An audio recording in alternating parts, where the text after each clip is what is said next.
Hello everyone, welcome back to our channel infinite wisdom Telugu. మన తెలుగులో ఒక సామెత ఉంది. అదేంటంటే పోయే కాలం వస్తే బుద్ధి గడ్డి తింటుందట. ఈ మాట బంగ్లాదేశ్కి సరిగ్గా సరిపోతుంది.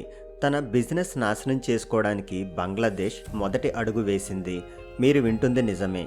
భస్మాసురుడు తన నెత్తి మీద తనే చెయ్యి పెట్టుకొని భస్మం అయిపోయినట్టు బంగ్లాదేశ్ కూడా తన బిజినెస్ తనే స్వయంగా పాడు చేసుకుంటూ, అది కూడా మన ఇండియా లాంటి దేశంతో పెట్టుకొని నష్టపోవడానికి సిద్ధంగా ఉంది.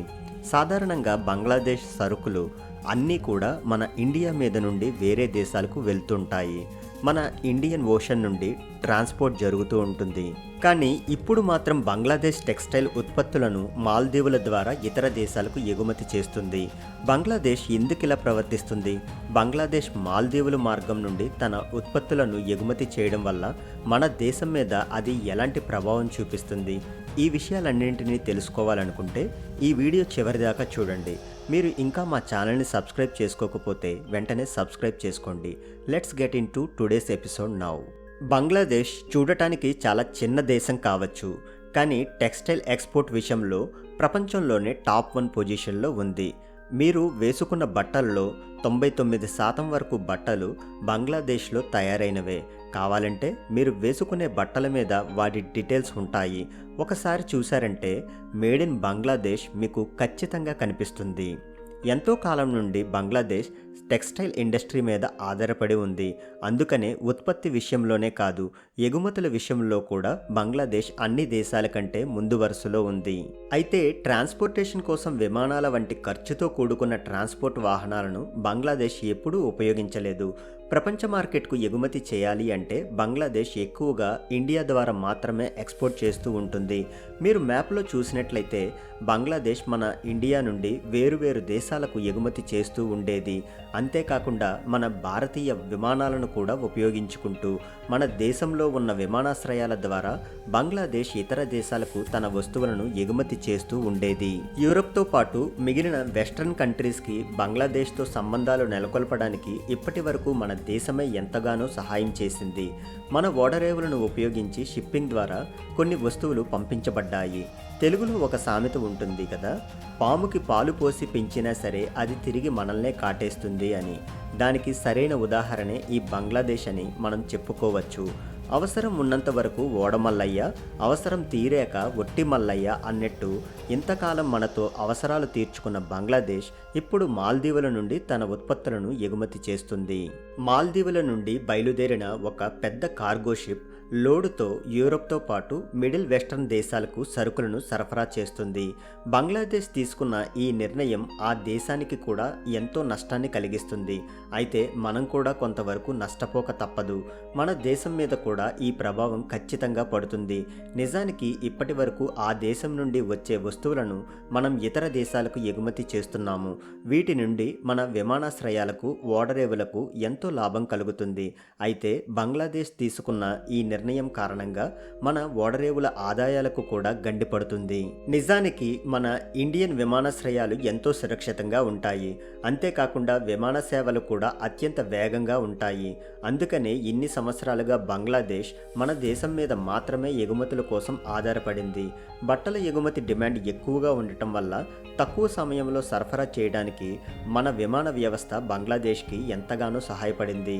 విమాన మార్గం అనేది ఖర్చుతో కూడుకున్నదే అయినప్పటికీ కూడా సముద్ర మార్గాన్ని ఉపయోగిస్తే చాలా ఎక్కువ సమయం పడుతుంది. ప్రపంచంలోనే అత్యంత ఎక్కువగా వస్త్రాలను ఉత్పత్తి చేసే దేశం కాబట్టి తనకు ఉన్న డిమాండ్కి అనుగుణంగా అత్యంత వేగంగా ఎగుమతులు కూడా చేయాల్సి ఉంటుంది. ఈ ఎగుమతులలో కొన్ని పాడైపోయిన వస్తువులు కూడా ఉంటాయి. అందుకనే బంగ్లాదేశ్ ఇతర దేశాలకు వస్తువులను రవాణా చేయడానికి మన భారతీయ విమానాశ్రయాలను ఉపయోగించింది. దాంతో వేగంగా వస్తువులను సరఫరా చేయడానికి బంగ్లాదేశ్కు సాధ్యమయ్యేది. కానీ ఇప్పుడు బంగ్లాదేశ్ తీసుకున్న నిర్ణయం ఆ దేశానికి ఎంతో నష్టాన్ని కలిగిస్తుంది. మాల్దీవులు లాంటి చిన్న దేశం బంగ్లాదేశ్ ఎక్స్పోర్ట్స్ని ఎలా నిర్వహించగలదు అని కూడా సందేహాలు కలుగుతున్నాయి. మాల్దీవుల ఎక్స్పోర్ట్ కంపెనీ పేరు C2 ఎయిర్ కార్గో ట్రాన్స్షిప్మెంట్. ఈ సేవలను మాల్దీవులు కొంతకాలం క్రితమే ప్రారంభించింది.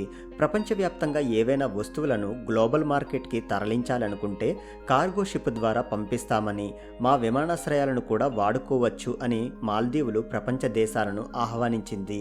ఈ సర్వీసులను ఈ సంవత్సరం మే నెలలోనే మాల్దీవులు ప్రారంభించి కొద్ది కాలమే అయినప్పటికీ కూడా ఇప్పటికే చాలా దేశాల నుండి మాల్దీవులకు ఆర్డర్లు వచ్చి పడుతున్నాయి.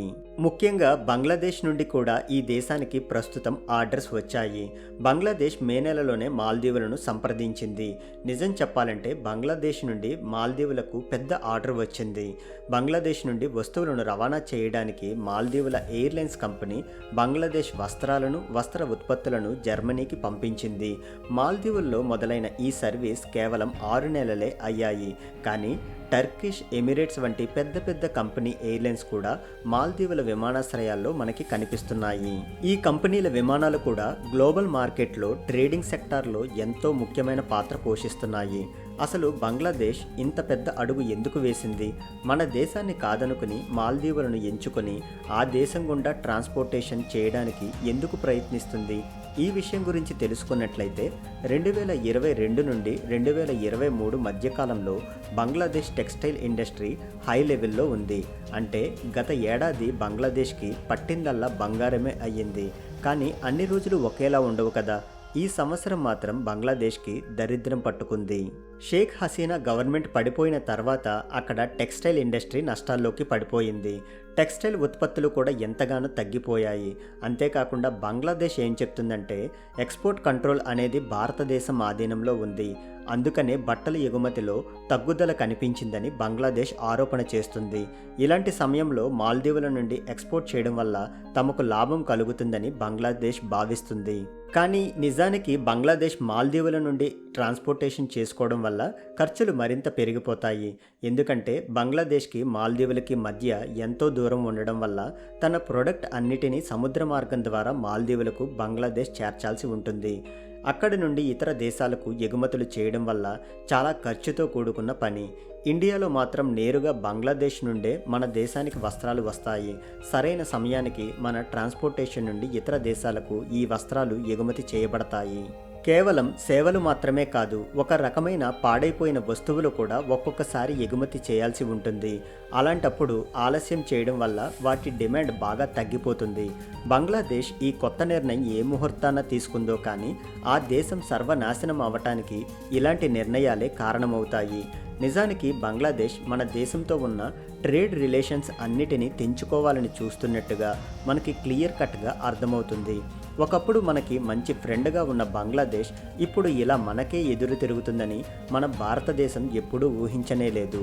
మళ్ళీ ఇంకో మంచి కాన్సెప్ట్తో మీట్ అవుదాం. మీకు ఈ వీడియో కనుక నచ్చినట్లయితే లైక్ చేయండి, షేర్ చేయండి. అలాగే మా ఛానల్ని సబ్స్క్రైబ్ చేసుకోండి. Thank you.